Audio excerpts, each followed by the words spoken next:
Dans cette vidéo, on va voir comment utiliser un slider natif de Webflow et le faire commencer à une slide spécifique. C'est parti. Hello, c'est Benoît de Justa. Donc dans cette vidéo, on va voir comment faire commencer son slider natif de Webflow à une certaine slide. Donc pour ça, comme d'habitude, j'ai un template sur Webflow dans lequel j'ai du coup un slider natif et j'ai 7 ou 8 slides. Donc on va dire par exemple que je vais commencer le slider à la slide numéro 4. Donc pour ça, ça va être en 3 étapes. La première consiste du coup à copier le script qu'on a ici directement dans le body de ma page. Donc là je vais dans Home et je fais coller ici. Je sauvegarde et maintenant je vais mettre deux attributs. Donc le premier pour identifier le slider. Donc je copie le nom et je retiens la valeur du slider qui est slider.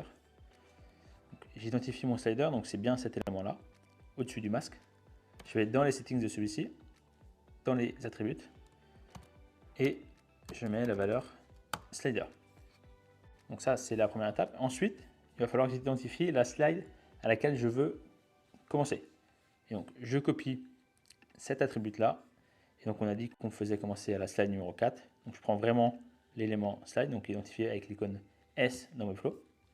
Et je viens coller ici mon attribut. Je publie. Là, ma page est publiée et une fois qu'elle est chargée, on voit bien que ça commence à la slide numéro 4, qui est la slide qu'on a définie comme étant la première.